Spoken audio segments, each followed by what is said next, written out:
എല്ലാവർക്കും നമസ്കാരം. മലയാള ഭാഷയ്ക്കും സാഹിത്യത്തിനും മലയാള സാമൂഹിക നവോത്ഥാനത്തിനും ഒക്കെ സമാനതകളില്ലാത്ത സംഭാവനകൾ നൽകിയ ഒരു മഹത് വ്യക്തിയുടെ സ്മരണാർത്ഥമുള്ള സെമിനാറാണത്.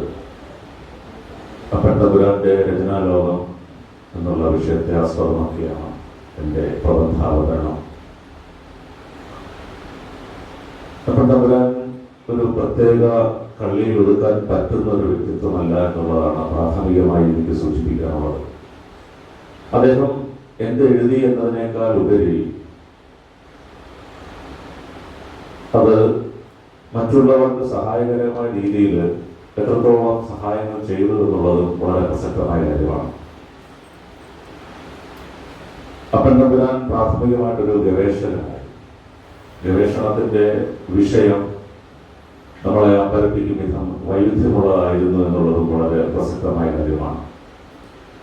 എപ്പോഴും എന്തിനേയും ഒരു ശാസ്ത്ര ദൃഷ്ടിയോടുകൂടി കാണാൻ അദ്ദേഹം ശ്രമിച്ചിരുന്നു എന്നുള്ളത് വളരെ പ്രധാനപ്പെട്ട കാര്യമാണ്. കൊച്ചി രാജകുടുംബത്തിൽ നിന്ന് ആദ്യമായിട്ട് ശാസ്ത്രം പഠിക്കാനായിട്ട് പോയ അത് ദേശത്തിന് പുറത്ത് മദ്രാശിയിൽ പോയി പഠിച്ച് വ്യക്തിയായിരുന്നു അപ്പൻതമ്പുരാൻ. തമ്പുരാന്റെ ആ ഒരു പഠനം രസതന്ത്രത്തിലാണ് അദ്ദേഹം ബിരുദമെടുത്തത്. ആ ഒരു ശാസ്ത്ര ബോധം അദ്ദേഹത്തിന്റെ പിൽക്കാല സ്വഭാവത്തെയും പിൽക്കാല കൃതികളെയും ഒക്കെ സ്വാധീനിച്ചു എന്നുള്ളത് വളരെ പ്രസക്തമായ കാര്യമാണ്. ഇന്ന് നമ്മൾ ആധുനിക ശാസ്ത്ര സാങ്കേതിക പദങ്ങളായാലും ചരിത്ര ഗവേഷണത്തിന്റെ ശാസ്ത്രീയ മേഖലയിലായി കഴിഞ്ഞാലും ഒരുപാട് മുമ്പോട്ട് പോയിട്ടുണ്ട്. ഇതൊന്നുമില്ലാതിരുന്നൊരു കാലഘട്ടത്തിൽ ഇത്തരം വിഷയങ്ങളെ എങ്ങനെ അദ്ദേഹം സ്വീകരിച്ചു എന്നുള്ളത് വളരെ പ്രസക്തമായ കാര്യമാണ്. അദ്ദേഹത്തിന്റെ പ്രസിദ്ധമായിട്ടുള്ള ഗദ്യ മംഗളമാല എന്നുള്ള പേരിലാണ്, അത് പല വോള്യമായിട്ടാണ് അത് വന്നിട്ടുള്ളത്. ഒന്നാം അധ്യായം മംഗളമാല വോള്യം 1 കേരളത്തിന്റെ പഴക്കം, കൊച്ചി രാജ്യത്തിന്റെ ഉൽപ്പത്തി, കൊച്ചി കോഴിക്കോട്, ബ്രിട്ടീഷ് കൊച്ചിയുടെ പൂർവ്വചരിത്രം, പട്ടിണി, ചില പുണ്യക്ഷേത്രങ്ങൾ, ക്ഷേത്ര ചരിത്രം എന്നിവയാണ് ഉൾപ്പെടുത്തിയിരിക്കുന്നത്. ഈ കേരളത്തെ സംബന്ധിച്ച് നമ്മൾ പറയുമ്പോൾ, കേരളത്തിന്റെ പഴക്കത്തെ സംബന്ധിച്ച് പറയുമ്പോൾ കഥകളും മിത്തും പുരാണവും ഒക്കെ ചേർന്ന് വരുന്ന കഥ തന്നെയാണ്. അപ്പൊ അത് ഒരു രാജ്യത്തിന്റെ ഒരു പ്രദേശത്തിന്റെ സംസ്കാരത്തിൽ, അതിന്റെ ചരിത്രത്തിൽ സംസ്കാരത്തിനും അതോടൊപ്പം തന്നെ അദ്ദേഹത്തിന്റെ അഭിപ്രായത്തിൽ നമ്മൾ ഇന്ന് മിത്തുകൾ എന്ന് പറയാവുന്ന തരത്തിലുള്ള സംഭവങ്ങൾക്ക് എത്രമാത്രം പ്രാധാന്യമുണ്ട് എന്നുള്ളത് കേരളത്തിന്റെ പഴക്കം എന്നുള്ള ആ ഒരു ലേഖനത്തിൽ കാണാവുന്നതാണ്. അതുപോലെ കൊച്ചി രാജ്യത്തിന്റെ ഉൽപ്പത്തി, ഇതൊക്കെ പഴങ്കഥകളിൽ നിന്ന് വരുമ്പോഴും അതിനൊരു ശാസ്ത്രീയമായ അടിത്തറ നൽകാനും അതിനെ ശാസ്ത്രബോധത്തിന്റെ യുക്തിയിലൂടെ വ്യാഖ്യാനിക്കാനും അദ്ദേഹത്തിന് കഴിഞ്ഞു എന്നുള്ളത് ഇക്കാലത്ത് നമ്മൾ പരിശോധിക്കുമ്പോൾ വളരെ പ്രസക്തമായിട്ടുള്ള ഒരു കാര്യമാണ്. അതുപോലെ ബ്രിട്ടീഷ് കൊച്ചിയുടെ പൂർവ്വചരിത്രം, പട്ടിണി എന്നുള്ള ഒരു ലേഖനം വളരെ പ്രധാനപ്പെട്ട ഒന്നാണ്. അതിനെപ്പറ്റി വസന്ത മാഷ് നേരത്തെ ഇവിടെ സൂചിപ്പിച്ചിട്ടുണ്ട്.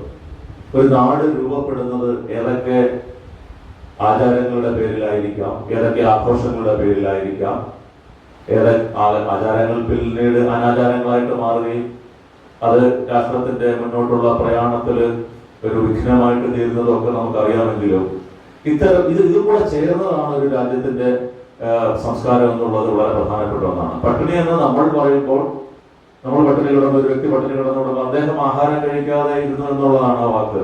പക്ഷെ പട്ടിണി എന്ന് പറയുന്ന ആ ഒരു ആചാരം, അത് ഉത്തമവർണ്ണൻ അധവർണ്ണൻ എന്നൊക്കെയുള്ള ഭാഷയിലാണ് അത് എഴുതിയിരിക്കുന്നത്. കടം കൊടുത്തു കഴിഞ്ഞാൽ ആ കടം തിരിച്ചു കൊടുക്കുന്നത് വരെ മറ്റൊരാൾ ബ്രാഹ്മണൻ അവിടെ അങ്ങനെ പട്ടിണി കിടക്കുമായിരുന്നു. പിന്നെ കടം കൊടുത്തു തീർത്തെങ്കിൽ മാത്രമേ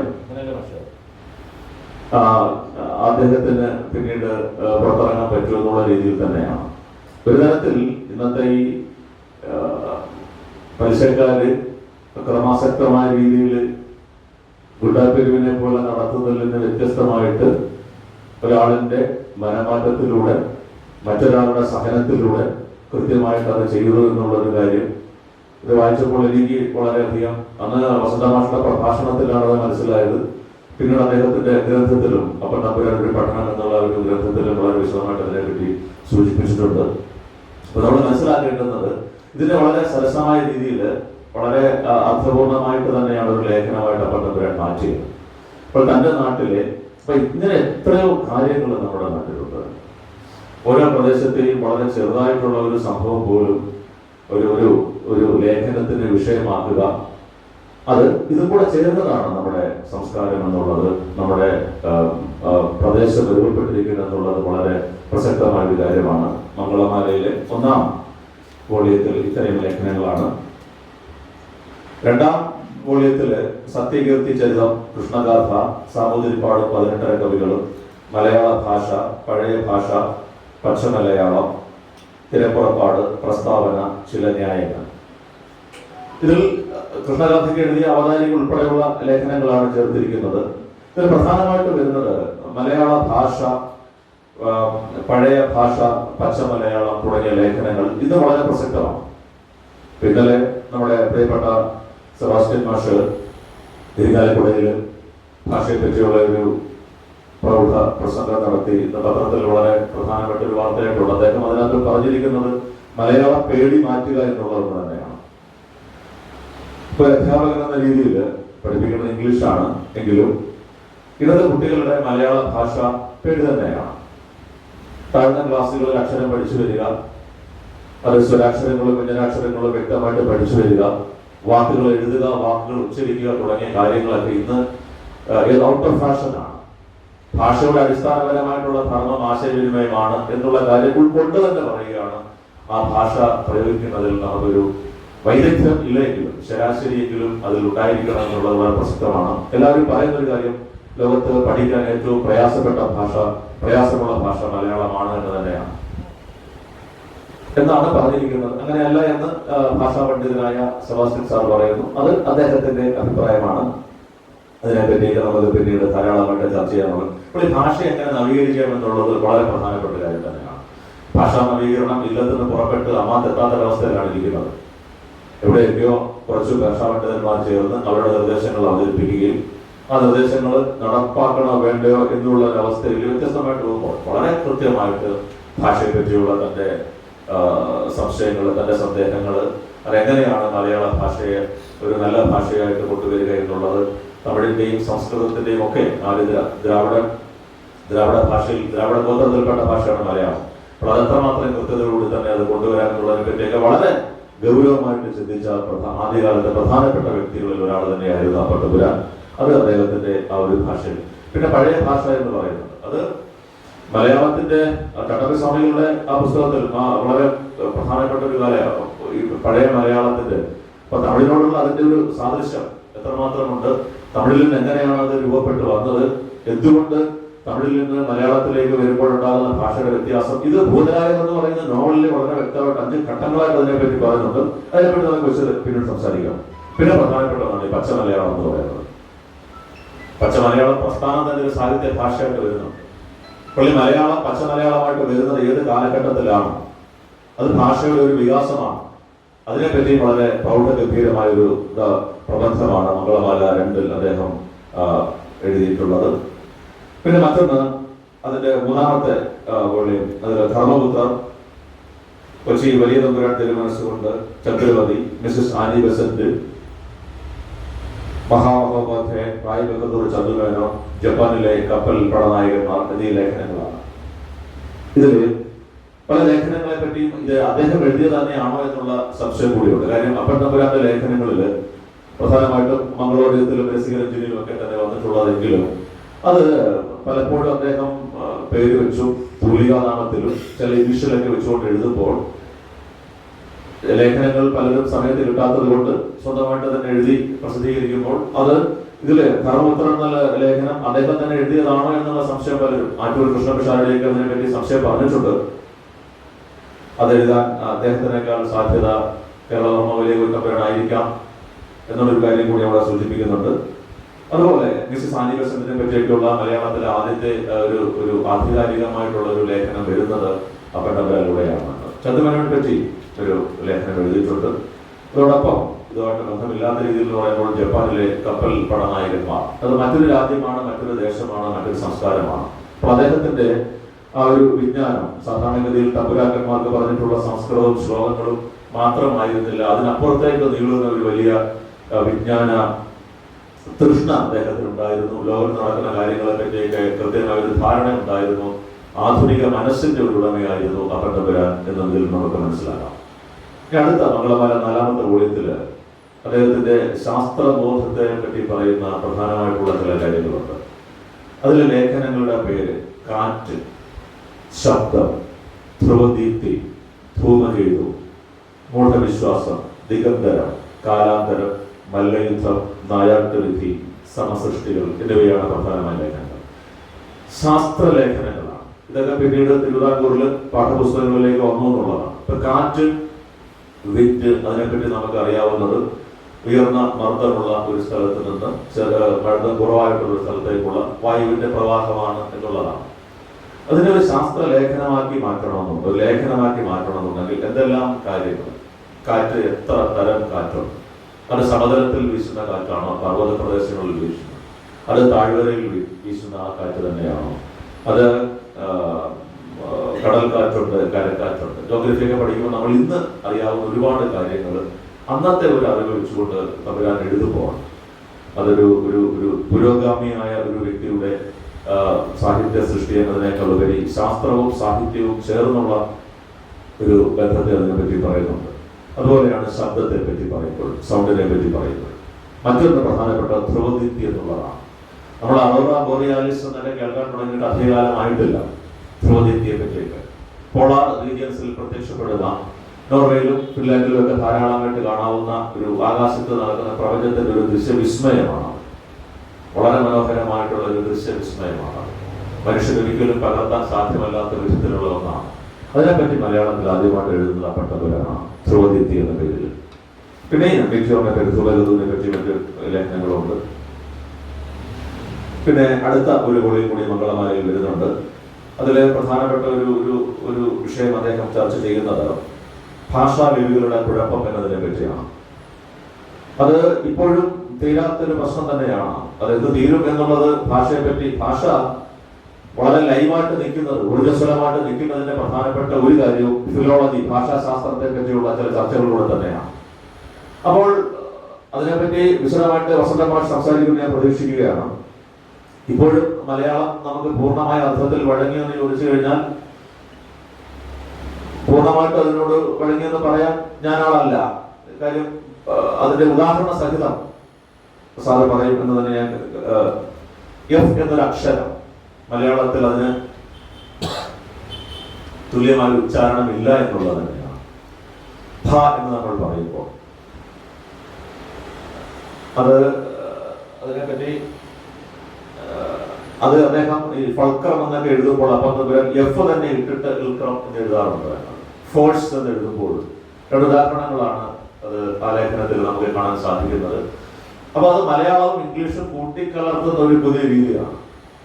അദ്ദേഹം അങ്ങനെ ചിന്തിച്ചു. ഇന്ന് നമ്മൾ പലപ്പോഴും മലയാളം എഴുതുമ്പോൾ മംഗ്ലീഷ് എന്ന് പറയാവുന്ന രീതിയിലുള്ള ചില ഭാഷാ പ്രയോഗങ്ങൾ ഇത് ശരിയായ ഒരു ഭാഷയാണോ അല്ലെങ്കിൽ ഭാഷയിൽ സംഭവിച്ചിട്ടുള്ള ചില വിപര്യങ്ങളാണോ എന്നുള്ളതിനെ പറ്റിയൊക്കെ പണ്ഡിതന്മാരും ഭാഷാശാസ്ത്രജ്ഞന്മാരും ഒക്കെ ചർച്ച ചെയ്ത് ഒരു പൊതു തീരുമാനത്തിൽ എടുക്കേണ്ടതാണ്. എന്നിരുന്നാലും എന്തുകൊണ്ട് നമുക്ക് വിദേശ ഭാഷകൾ സ്വീകരിച്ചുകൂടാ, അതിലെ അക്ഷരങ്ങൾ, അതിലെ ശബ്ദങ്ങൾ സ്വീകരിച്ചുകൂടാ എന്നുള്ള ആ ഒരു വിശാലമായിട്ടുള്ള ചിന്താഗതി അപ്പത്തമ്പുരാൻ മുമ്പോട്ട് വെച്ചു എന്നുള്ളത് മാത്രമേ ഞാൻ അതിൽ കാണുന്നുള്ളൂ. പിന്നെ മറ്റൊരു സാങ്കേതിക ശബ്ദങ്ങളാണ്. വളരെ പ്രധാനമായിട്ടുള്ള വിഷയമാണ്. സാങ്കേതിക ശബ്ദങ്ങളെല്ലാം മലയാളത്തിലേക്ക് തർജ്ജമ ചെയ്യണോ എന്നുള്ളത് ഒരു വലിയ വിഷയം തന്നെയാണ്. ഇംഗ്ലീഷിൽ തന്നെ പഠിച്ചാൽ പോലെ. ഇപ്പോൾ നമുക്കറിയാം ഈ ഭാഷ പ്രാദേശികത്വത്തിന്റെ മറ്റൊരു പ്രധാന ഘടകമായിട്ട് മാറിയിരിക്കുകയാണ്. അത് ദ്രാവിഡ ഗോത്രങ്ങൾ പുതിയ ഭാഷാ സമ്പ്രദായം നടപ്പാക്കുന്നതിലെ പ്രധാനപ്പെട്ട എതിർപ്പ് വരുന്നതും നിർബന്ധമായിട്ട് മറ്റൊരു ഭാഷ അടിച്ചേൽപ്പിക്കുന്നുള്ളതിനെ പറ്റിയാണ്. അപ്പോൾ ഭാഷയ്ക്ക്, അവനവന്റെ ഭാഷയ്ക്ക് മലയാളികൾക്ക് ഒഴികെ ബാക്കി എല്ലാവർക്കും വളരെയധികം, തമിഴിനാണ് ഏറ്റവും കൂടുതലായിട്ട് വരുന്നത്. തമിഴ് ഭാഷയുടെ ആ ഒരു ദ്രാവിഡ ഗോത്രത്തിന്റെ, ദ്രാവിഡ ഭാഷയുടെ ഒരു പ്രൗഢി അവർ മറ്റൊന്നും അംഗീകരിക്കുന്നില്ല. സംസ്കൃതത്തെക്കാൾ പഴയ ഭാഷയാണ് തമിഴ് എന്നുള്ളതാണ് പുതിയതല്ല ആ ഒരു കണ്ടുപിടുത്തവും. ഭാഷാശാസ്ത്രത്തിന്റെ ആ ഒരു ഗവേഷകർ പറഞ്ഞിട്ടുള്ള ഒരു കാര്യം തന്നെയാണ്. അപ്പൊ അങ്ങനെ വരുമ്പോൾ ഏറ്റവും പുരാതനമായ ഭാഷ തങ്ങളുടേതാണെന്ന് കരുതുന്ന ഒരു വ്യക്തി മറ്റുള്ള ഭാഷയെ സ്വാംശീകരിക്കുന്നതിനുള്ള ഒരു പ്രധാനപ്പെട്ട ഘടകം തന്നെയാണ്.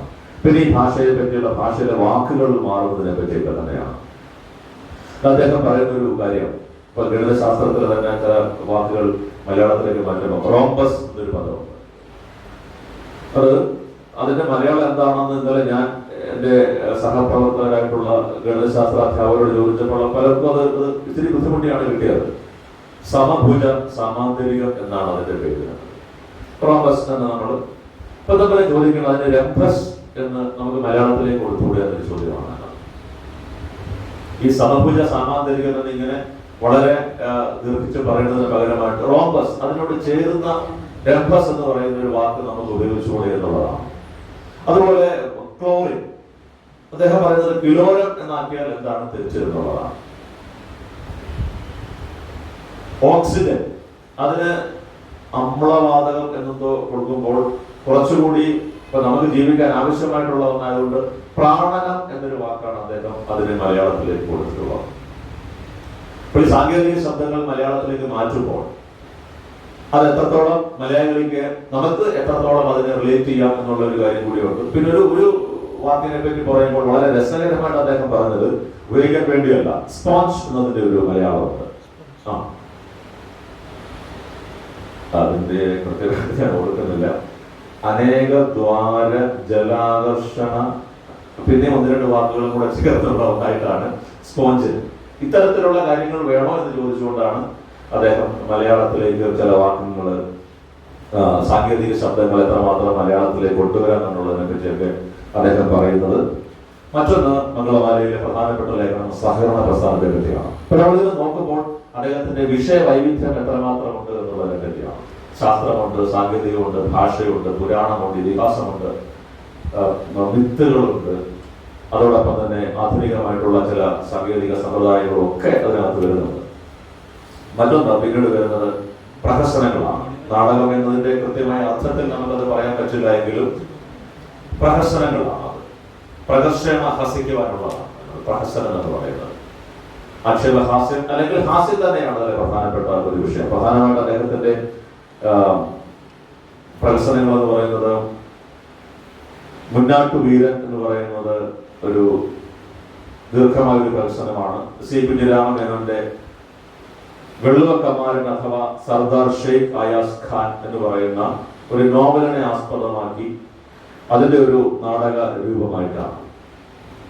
അധികാരത്തിന്റെ ചില പ്രശ്നങ്ങളൊക്കെ തന്നെയാണ്. കോലത്തിരി കിളങ്കൂറിന് രാജാവിനെ സ്ഥാനഭ്രഷ്ടനാക്കിയിട്ട് അധികാരം കൈയാളാൻ നടത്തുന്ന ആ ഒരു ശ്രമവും പുതുതായിട്ട് സൈനിക സേവനം തുടങ്ങിയിട്ടുള്ള ഒരു യുവ ഭടനായകന്റെ ധീരമായ പ്രത്യാക്രമണം ഒക്കെ ആയിട്ട് വരുന്ന ഒരു നാടകം. അത് പിന്നീട് ഒരുപാട് തവണ നമുക്ക് നഷ്ടപ്പെട്ടു പോയിട്ടുള്ള ഒന്നാണ്. അപ്പൻ തമ്പുരാൻ ഈ ദൃശ്യ കലകളിലെ പ്രത്യേകിച്ച് നാടകം, ചലച്ചിത്രം, നോവലിനെയും ചെറുകഥയും മറ്റ് കാര്യങ്ങളൊക്കെ ഈ ദൃശ്യ ഘടനയിലേക്ക് മാറ്റുന്നതിൽ വളരെയധികം പ്രാഗൽഭ്യമുള്ള ഒരു വ്യക്തിയായി.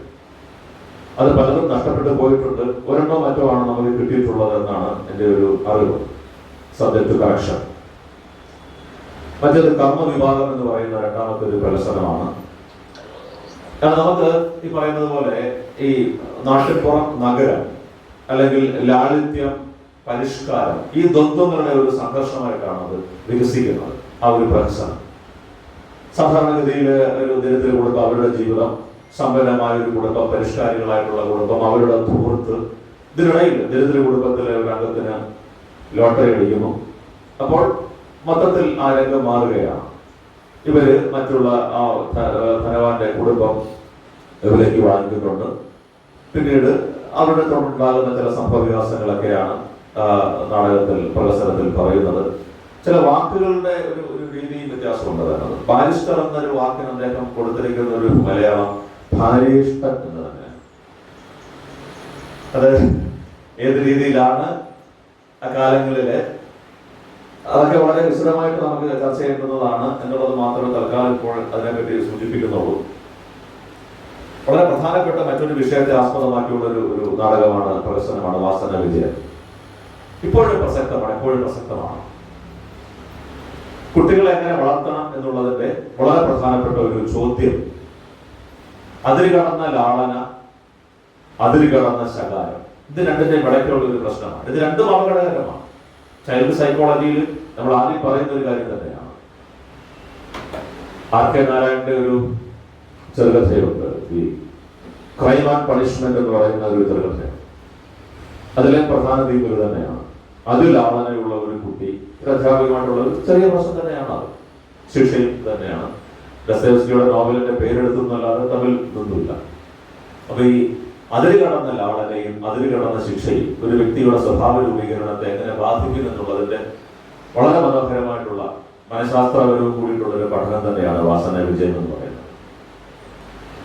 അത് മഹാവികൃതിയായിട്ടുള്ള തേവർതൊടി ബാലൻ. തേവർതൊടി എന്നൊരു പേര് കേട്ടപ്പോൾ എനിക്ക് മണ്ണാർതൊടി ജയകൃഷ്ണനെ ഓർമ്മ വന്നു. ഏതത്വാന തുമ്പികളിലെ പത്മരാജന്റെ അനശ്വരമായിട്ടുള്ള ഒരു കഥാപാത്രം. ഏതാണ്ട് അതേ സ്വഭാവം, മണ്ണാർതൊടി ജയകൃഷ്ണന്റെ ഏതാണ്ട് ഒരു സ്വഭാവം തന്നെയാണ് ഈ തേവർതൊടി ബാലനുമുള്ളത്. അദ്ദേഹത്തിന്റെ നല്ല ലക്ഷ്യമാണ് എങ്കിൽ കൂടി അദ്ദേഹം സ്വീകരിക്കുന്ന മാർഗം പലപ്പോഴും ശരിയല്ല. ഇപ്പൊ ദേശീയ പ്രസ്ഥാനത്തിന്റെ ഒരു സമയമായിരുന്നു അത് എന്നുള്ളത് കൊണ്ടും ദേശീയ പ്രസ്ഥാനത്തിന്റെ ലക്ഷ്യത്തോടൊപ്പം മാർഗവും വളരെ പ്രസക്തമായി, അതും വളരെ പ്രാധാന്യമുള്ളതായിരുന്നു. ഗാന്ധിയൻ അഹിംസാ രീതിയാണ് നമ്മൾ ദേശീയ പ്രസ്ഥാനത്തിന് കൂടുതലായിട്ട് സ്വീകരിച്ചു വന്നെന്നുള്ളത് കൊണ്ടും ലക്ഷ്യത്തോടൊപ്പം മാർഗവും വളരെയധികം പ്രാധാന്യമുള്ള ഒന്നായിട്ട് കണ്ടുകൊണ്ട് തന്നെയാണ് അദ്ദേഹം ആ ഒരു പ്രൊഫസർ രചിച്ചിട്ടുള്ളത്. അതിലെ ഈ കുട്ടി പിന്നീട് ഒരു സന്യാസിയുടെ സ്വാധീനത്തിൽപ്പെട്ട് അദ്ദേഹത്തിന്റെ ഉപദേശത്തിന്റെ ഫലമായിട്ട് നല്ലവനായിട്ട് മാറുന്നതിന്റെ ഒരു സ്വഭാവ ചിത്രീകരണം തന്നെയാണ്. ഇപ്പൊ പ്രാചീന നമ്മുടെ ഒരുപാട് കഥകളുണ്ട് തന്നെ, ഉപനിഷത്തുകളിലായാലും പുരാണങ്ങളിലായാലും ഒക്കെ ധാരാളം കഥകളുണ്ട്. ഈ കഥകളെ എങ്ങനെ ആധുനിക ജീവിതവുമായിട്ട് ബന്ധിപ്പിക്കാം എന്നുള്ളതിന്റെ ഒരു ഉദാഹരണമായിട്ടും ഈ ഒരു കൃതിയെ കാണാവുന്നതാണ്. അതിലെ ഒരു നാട്ടെഴുത്തച്ഛനുണ്ട്. ഈ അതിലെ ഒരു ഘട്ടത്തിൽ അമ്മയെ കല്യാണം കഴിക്കണോ അതോ മകളെ കല്യാണം കഴിക്കണോ എന്നുള്ള ഒരു സന്ദേശത്തിൽ അദ്ദേഹം അകപ്പെടുന്നുണ്ട്. ഹൃദയപൂർവ്വം സിനിമയിൽ ലേറ്റസ്റ്റ് അതേ ആ ഒരു രംഗം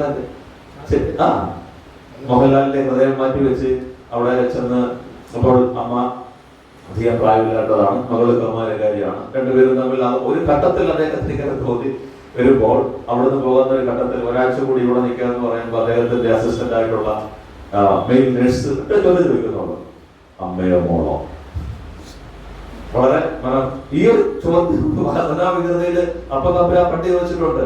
ഒരു നാട്ടെഴുത്തച്ഛൻ്റെ കൂടെ തന്നെ അവിടെ എല്ലാവർക്കും അടിസ്ഥാനപരമായി മാനുഷിക വികാരങ്ങൾ ഏത് കാലഘട്ടത്തിലായാലും ഒന്ന് തന്നെയാണ് എന്നുള്ള ഒരു കാര്യം കൂടി അതിനകത്ത് വരുന്നുണ്ട്.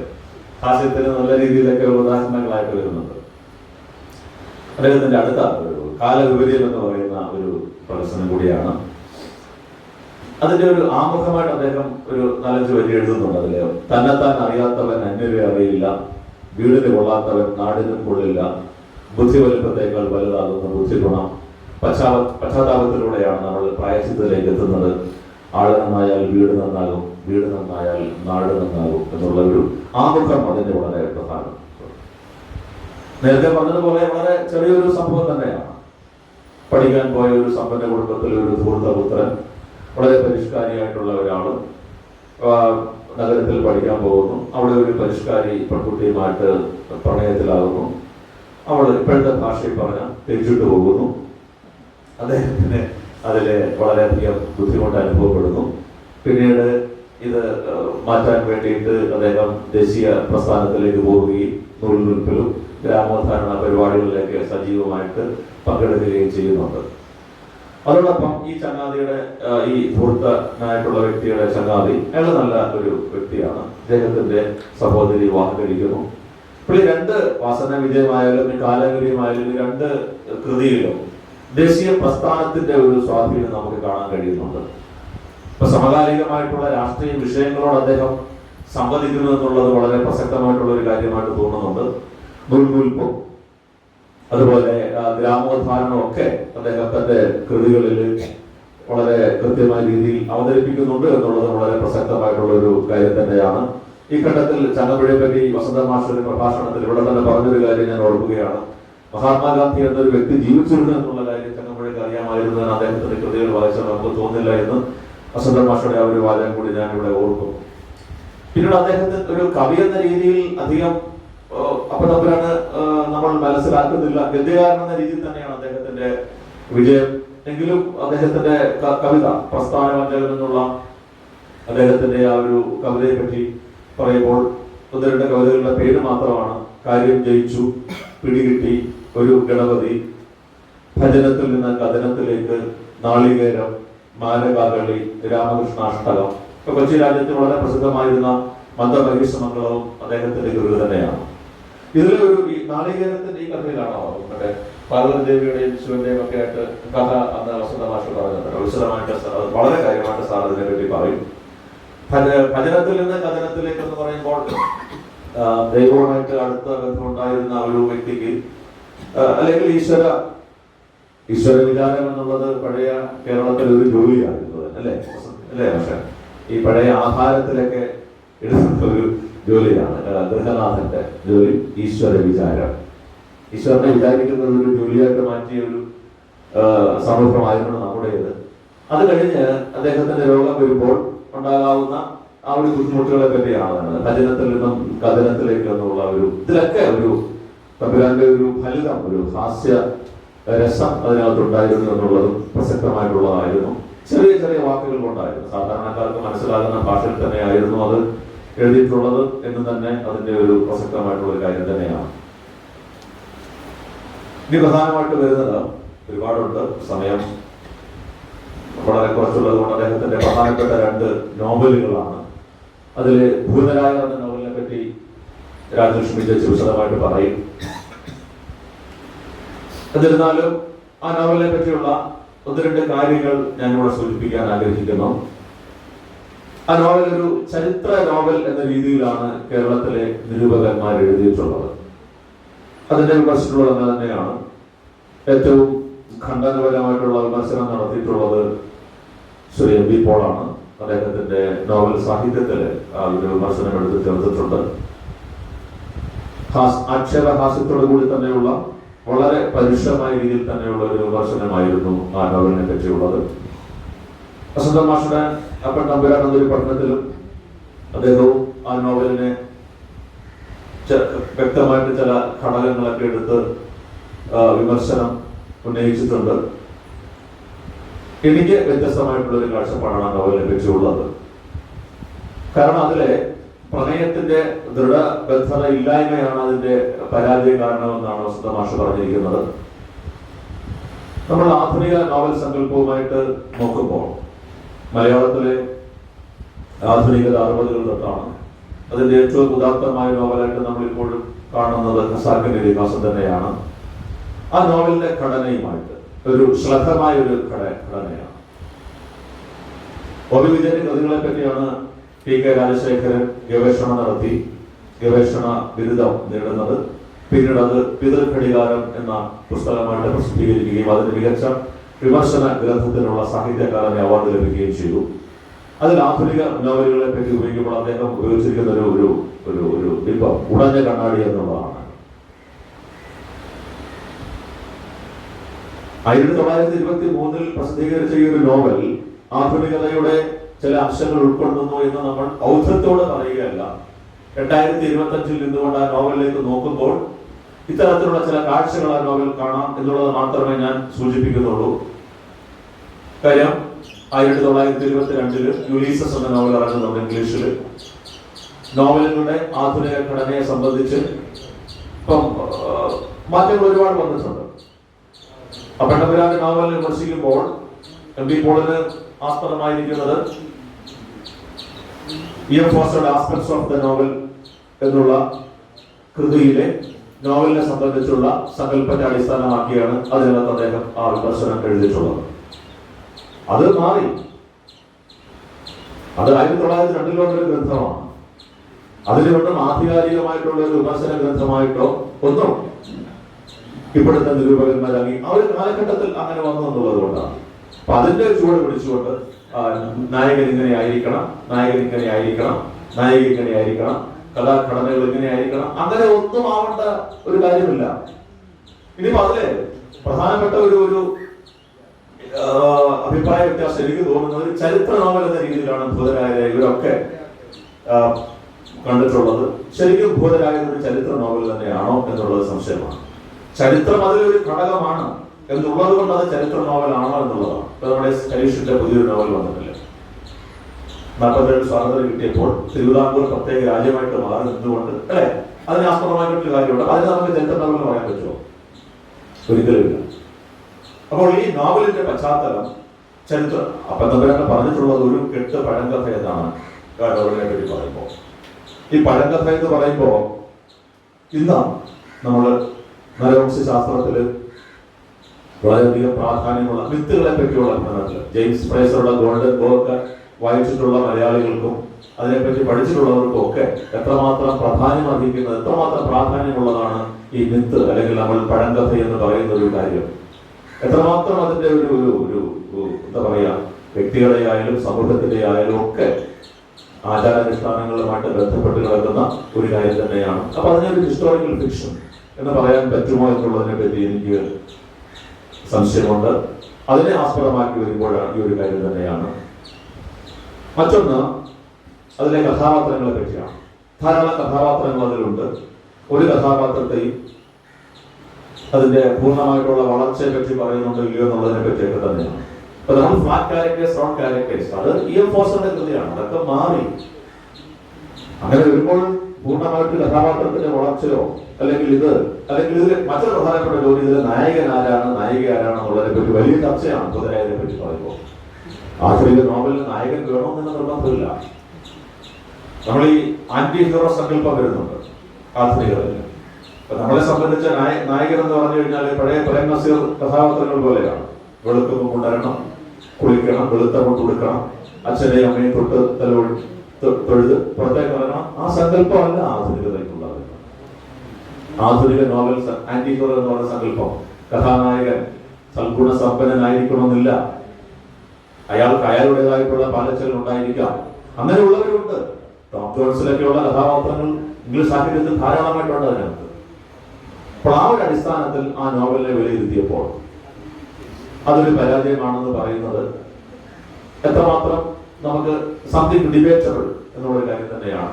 പിന്നെ മറ്റൊരു കാര്യം, ഇതിൽ അത്ഭുതരായർ എന്ന് പറയുന്ന ആ ഒരു കഥാപാത്രം പ്രത്യക്ഷപ്പെടുന്നത് നോവലിന്റെ പകുതിയിലാണ്. അതുകൊണ്ട് അദ്ദേഹത്തെ നായകനാക്കാൻ പറ്റുമോ എന്നുള്ളൊരു കാര്യം തന്നെയാണ്. നമ്മൾ ഈ ആധുനിക നോവൽ സങ്കല്പം മോഡേണിസം, പോസ്റ്റ് മോഡേണിസത്തിലേക്ക് പോകുന്നില്ല. അവിടെ വരുമ്പോൾ ഈ പറയുന്നത് പോലെ ഈ ശ്രദ്ധമായി കിടക്കുന്നതാണ്. ഇപ്പൊ ഈ തരകൻ ഗ്രന്ഥാവലി എന്ന് പറഞ്ഞുകൊണ്ട് ബെന്യാമിന്റെ ഒരു നോവൽ തന്നെയാണ്. നിങ്ങൾക്ക് എങ്ങനെ വേണമെങ്കിലും വായിക്കാം. ഒരു അധ്യായമായിട്ട് വായിക്കാം, തുടക്കമായിട്ട് വായിക്കാം, അല്ലെങ്കിൽ തുടക്കത്തിൽ ഒടുക്കമായിട്ട് വായിക്കാം. ഇംഗ്ലീഷിലേക്ക് ധാരാളമായിട്ടുണ്ട്. ഡിക്ഷണറി പോലെയുള്ള നോവലുകളുണ്ട്. ഡിക്ഷണറി ഓഫ് ഖസാർ എന്ന് പറഞ്ഞിട്ടുള്ള നോവലൊക്കെ തന്നെയാണ്. ഇപ്പൊ ഞാൻ പറഞ്ഞു വരുന്നത് അപ്പൻ തമ്പുരാൻ ഏറ്റവും ആധുനികനായ നോവലിസ്റ്റ് ആണ് എന്ന അർത്ഥത്തിലല്ല. പക്ഷേ നമ്മൾ അതിനെ നോക്കുമ്പോൾ, അതിനെ വീക്ഷിക്കുമ്പോൾ ഇത്തരത്തിലുള്ള സാഹിത്യ രൂപങ്ങളുടെ ചില ആദ്യ രൂപങ്ങൾ അവിടെ കാണാൻ പറ്റും. അപ്പൻ തമ്പുരാൻ അറിഞ്ഞുകൊണ്ട് എഴുതിയതാണ് എന്നും കൂടിയില്ല കാര്യം.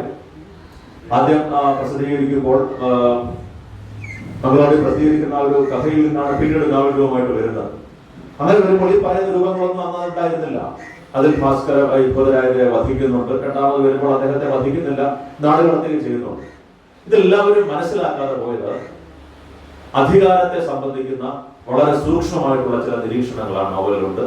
അത് ഈ നിരൂപകരാരും അതിനെ രാഷ്ട്രീയ നോവൽ എന്ന രീതിയിലോ അധികാരം, വ്യക്തി എന്നുള്ള ആ ഒരു ദ്വന്ദ്വത്തിലേക്ക് മാറ്റുന്നതിനെ പറ്റി ഒന്നും ചർച്ച ചെയ്തില്ല എന്നുള്ളത് ഈ നിരൂപണങ്ങൾ വായിച്ചപ്പോൾ എനിക്ക് മനസ്സിലായിട്ടുള്ള ഒരു കാര്യം തന്നെയാണ്.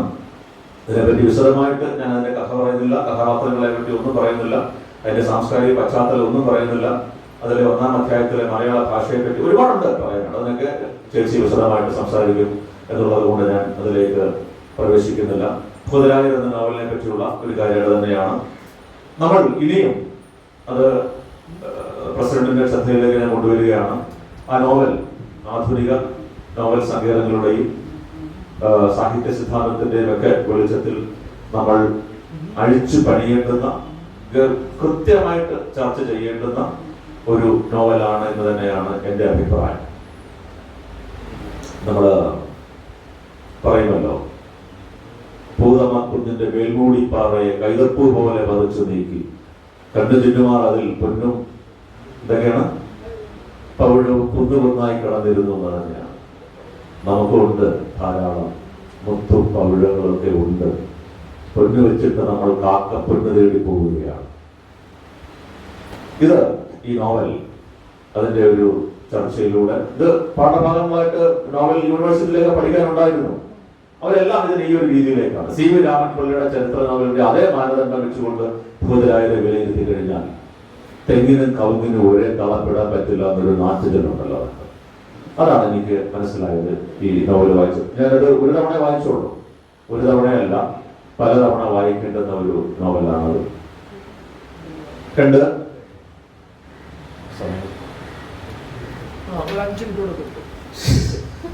ഭാസ്കരൻ മേനോൻ എന്ന് പറയുന്ന അദ്ദേഹത്തിന്റെ ഡിറ്റക്റ്റീവ് നോവലാണ്.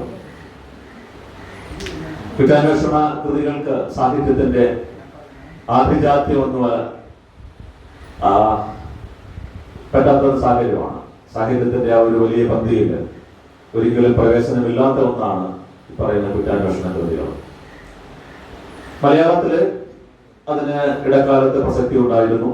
മലയാളത്തിലെ ജനപ്രിയ മാസികകളുടെ വാരികകളുടെ പ്രഭവകാലത്ത് ധാരാളമായിട്ട് വായിച്ചിട്ടുള്ളതായിരുന്നു കുറ്റാന്വേഷണ നോവലുകൾ. മലയാളത്തിൽ ആദ്യത്തെ കുറ്റാന്വേഷണ നോവൽ ഒരു ദുർമരണം എന്നുള്ളതായിരുന്നു. അത് ഖണ്ഡശ പ്രസിദ്ധീകരിച്ചതാണ്. തുടരും വായനക്കാരെ ഉദ്യോഗത്തിന്റെ മുൻമുനയിലേക്ക് നിർത്തി. പിന്നീട് അത് പുസ്തക രൂപത്തിൽ പ്രസിദ്ധീകരിച്ചപ്പോഴാണ് അത് ദുർമരണം എന്ന പേര് മാറ്റിയിട്ട് അതിലെ നായകനായ ഇൻസ്പെക്ടറായ ഭാസ്കര മേനോന്റെ പേര് കൊടുത്തത്. ഷെർലക് ഹോംസ് നോവലുകളുടെയൊക്കെ സ്വാധീനം നന്നായിട്ട് നമുക്ക് അതിൽ കാണാൻ സാധിക്കുന്നുണ്ട്. ഞാൻ അവിടെയും അതിന്റെ വ്യത്യസ്തമായിട്ടുള്ള കാര്യങ്ങളെ പറ്റി ഒന്നും പറയുന്നില്ല. മറ്റൊരു കാര്യം മാത്രമേ ഉള്ളൂ. ആ നോവലിന്റെ പ്രധാനപ്പെട്ട കാരണം അവരെ വിഷം കൊടുത്ത് കൊല്ലുന്നു. ഒരു താവഴിയിൽപ്പെട്ട ഒരാളാണ് അത് ചെയ്യുന്നത്. എന്തിനത് ചെയ്തു എന്ന് ചോദിക്കുമ്പോൾ ബ്രിട്ടീഷ് ഗവൺമെന്റ് ഇന്ത്യയിൽ നടപ്പാക്കിയ, കേരളത്തിൽ നടപ്പാക്കിയിട്ടുള്ള മരുമക്കത്തായം അവസാനിപ്പിച്ചുകൊണ്ടുള്ള അല്ലെങ്കിൽ താവഴി ക്രമത്തിന്റെ ദായക്രമത്തിന്റെ ചില വ്യത്യാസങ്ങളുണ്ട്. അതുവരെ നമ്മൾ മരുമക്കത്തായ സമ്പ്രദായമായിരുന്നു ഉണ്ടായിരുന്നത്. സ്വത്ത് സ്ത്രീകൾക്ക് കൈകാര്യം ചെയ്യാൻ പറ്റുന്ന ആ ഒരു ദായക്രമം തന്നെയായിരുന്നു. അതിൽ നിന്ന് മാറി മരുമക്കത്തായത്തിൽ നിന്ന് മകത്തായത്തിലേക്ക് പോകുമ്പോഴുണ്ടാകാവുന്ന ചില പ്രശ്നങ്ങൾ, അപ്പോഴും കാരണവന്മാരുടെ അധികാരം എത്രമാത്രമുണ്ട്, അതിൽ ഓരോ താവഴിയിലേക്ക് പോയ ആൾക്കാർക്ക് സ്വത്തിൽ അവകാശമുണ്ടോ, എത്രമാത്രം അവകാശമാണ് എന്നുള്ള ഒരു വലിയ പ്രശ്നമാണ് അത് കൈകാര്യം ചെയ്യുന്നത്. ബ്രിട്ടീഷുകാർ ആ ഒരു നിയമം ഇവിടെ കൊണ്ടുവന്നത് കൊണ്ട് മാത്രമാണ് ആ ഒരു നോവൽ എഴുതുന്നത്. ആ നോവലിന്റെ ആ ഒരു സാമൂഹിക പശ്ചാത്തലം കൂടി വളരെ വിശദമായിട്ട് മനസ്സിലാക്കേണ്ടത് തന്നെയാണ്. തീർച്ചയായിട്ടും അതൊരു ഇംഗ്ലീഷ് നോവലിന്റെ തന്നെ അതേ രീതി ഷെർലക് ഹോംസ് കഥകളിൽ തന്നെയുള്ള രീതി തന്നെയാണെങ്കിലും ഈ ഒരു പ്രധാനപ്പെട്ട ഒരു പ്രശ്നം നോവലിൽ വളരെ ആഴത്തിൽ പറഞ്ഞു കിടപ്പുണ്ട്. നോവലിന്റെ പ്രധാനപ്പെട്ട ഒരു കാര്യം തന്നെയുണ്ട്. അതിൽ അവസാനം കുറ്റവാളിയായിട്ടുള്ള ബാലകൃഷ്ണ മേനോനെ അയാളാണ് മനസ്സിലാകുമ്പോൾ തന്നെ അയാൾക്ക് പുറകെ പോകാതെ അയാളെ ഒഴിവാക്കുന്ന ഒരു രീതി കൂടി തന്നെയുണ്ട്. അപ്പോൾ അത് എത്രമാത്രം ന്യായമുണ്ട് ഇതിനെന്നുള്ളതൊക്കെയുള്ള വലിയൊരു ചർച്ച ആ ഒരു നോവലിൽ വരികയാണ്. ഇത്രയൊക്കെയാണ് അദ്ദേഹത്തിന്റെ കൃതികളെ പറ്റിയൊക്കെയുള്ള പൊതുവെ ഉള്ള ഒരു അവതരണം. ഇതിൽ ഓരോന്നും വളരെ വിശദമായിട്ട് തന്നെ പറയേണ്ടതാണ് എന്നുള്ളതിൽ സംശയം, രണ്ടഭിപ്രായമില്ല.